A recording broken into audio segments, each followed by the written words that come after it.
When I was a student, I tried everything from work study jobs to little side hustles, crafts. None of them worked. But just after graduation, I made my first $1,000 online with just my smartphone.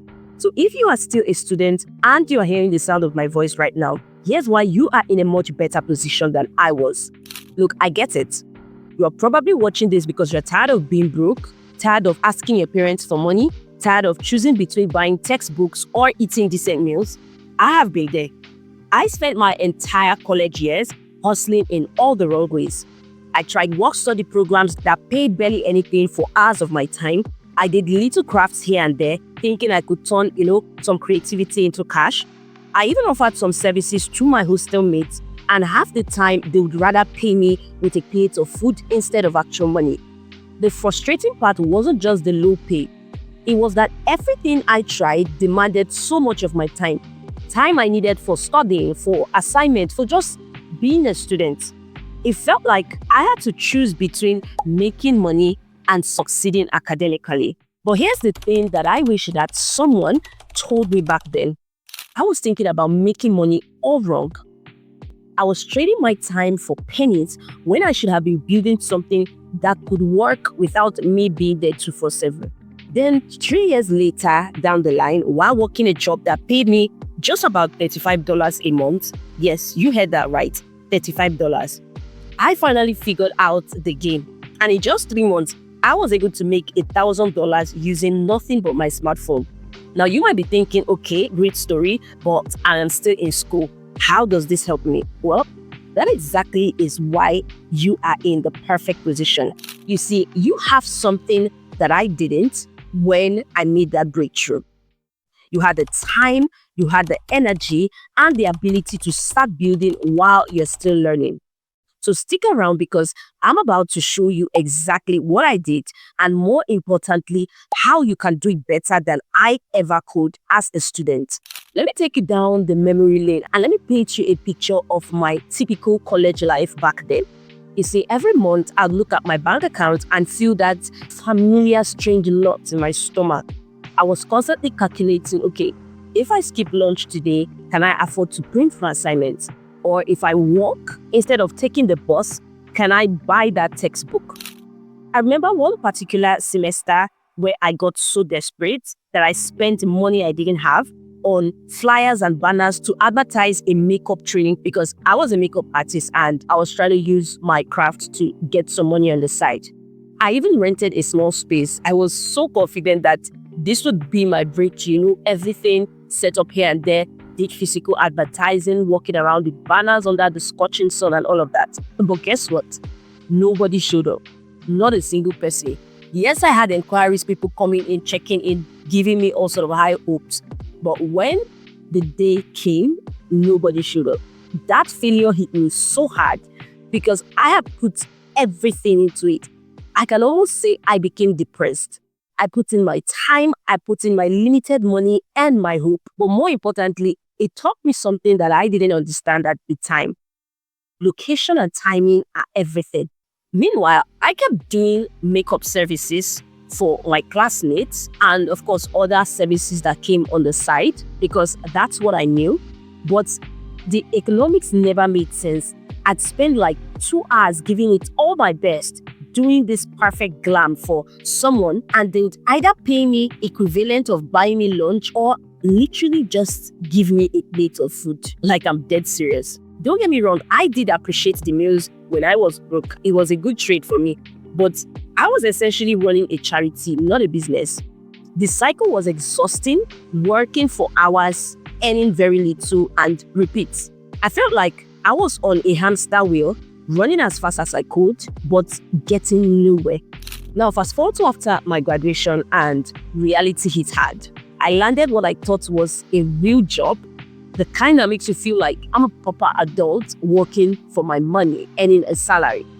Except this real job paid me just $35 a month. That's barely enough to buy groceries for a week, let alone handle rent. When you think about it, I was actually worse off financially than I was as a student.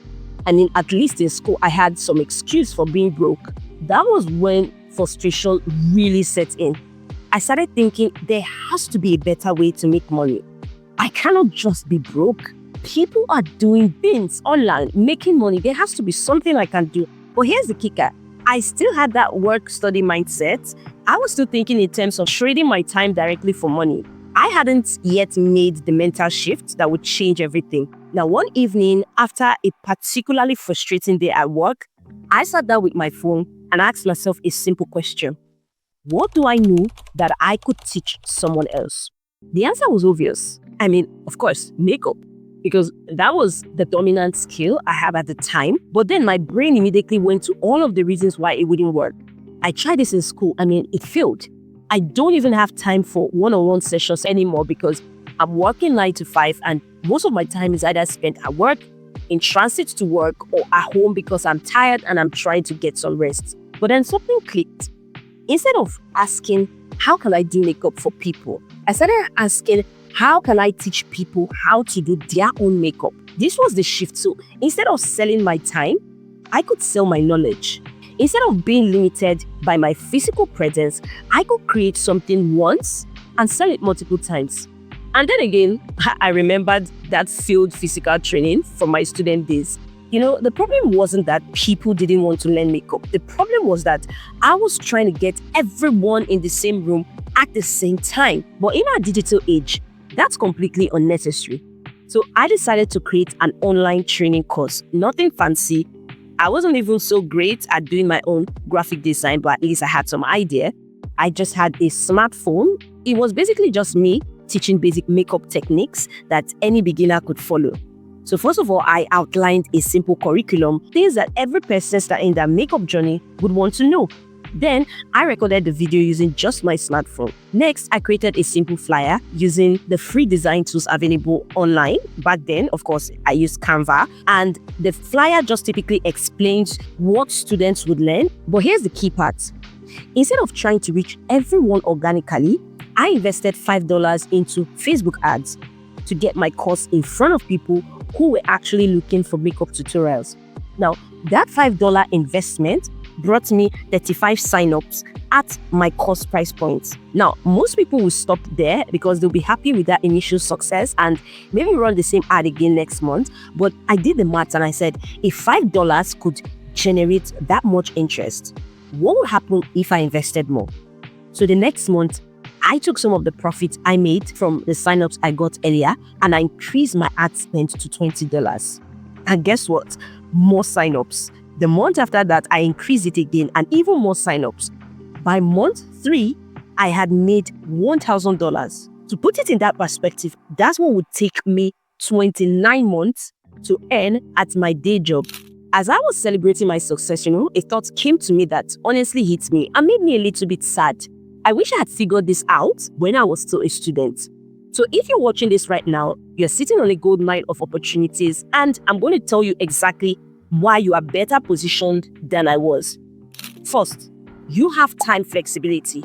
Yes, you have classes, you have assignments, but you're not locked into a rigid 9 to 5 schedule. Secondly, you're surrounded by your target market. Thirdly, you have fewer financial obligations. But most importantly, you have something that I didn't have when I started, the knowledge of what works. So with all that is said, here is a step-by-step blueprint on what you should do. The first step you want to do is you want to identify your knowledge. You want to ask yourself, what do I know that other people struggle with? It doesn't have to be something complicated. Maybe you are good at organizing study schedules. Maybe you know how to budget on a tight income. Maybe you are skilled at a particular software or app. Maybe you are a good photographer, whatever it is. Now, the step 2 is you want to validate your idea. Now, before creating anything, make sure to test the market. Just because you know how to take pictures does not mean everybody is interested in an offer on how to take pictures. However, they could be interested in how to edit pictures. So you need to test the market. You want to check in Facebook groups, ask your classmates, or even create a simple poll on social media. Find out if people actually want what you're thinking of teaching. So you need to understand the pain point in order to create the offer. Now, the third step is to create your content. You want to use your smartphone to record simple, helpful videos. At this point, you don't need to worry about the perfect lighting or professional editing. Focus on delivering value and solving real problems. Now, the fourth step is you want to package it simply. You want to create a basic course structure, whether 5 videos, 10 videos, or even just a comprehensive PDF guide, of course, depending on what value or what kind of teaching you are doing. And you want to price it affordably. Now, the fifth step is you want to create your marketing material. You can design a simple flyer or social media post explaining what you're offering. You can use Canva any day, anytime. It has a free version where you can actually do your designs yourself. You want to focus on the benefits people will get, not just the features of your course, because that's what people are after. They're after what value will they get from the course. Now, the sixth step is to start with paid ads. Now, typically, if you're looking for a freer method, I would say, start posting on free traffic platforms like Facebook groups, like Reddit. But in honesty, if you are looking for good amounts of returns, you must do this step. This is a part most people skip, but it is crucial. Organic reach is great, but paid advertising gets your offer in front of people who are actively looking for solutions. You can start with just $5 to $10, just like I did for a start. And as you make more profit, you can then scale it higher. Now, the seventh step is you want to reinvest and scale. When you start making money, you want to resist the urge to think you've made it and spend it all. Instead, reinvest a portion back into advertising to reach more people and grow your income. Now, with these 7 steps, you can actually kick off and start making money online, even as a student. But here's the most important thing I want you to understand. Making money online is not just about having special skills or being lucky. It's about shifting your mindset from trading time for money to creating value that can be sold repeatedly. So you are generating income whether you are sleeping, you are studying, or you're hanging out with friends. Now, look, I can't go back in time and change my student experience. In fact, I like to think that it was well needed for, the mindset transformation that I needed much later. I can't recover those years of financial stress or the opportunities I missed, but you can. You have the blueprint I just shared. You have the advantage. Most importantly, you have the time to build something meaningful while you are still in school. Now, the question isn't whether it will work or not, because what I'm telling you is my own experience, because I have proven that it works. The question is whether you are willing to make that mindset shift and start.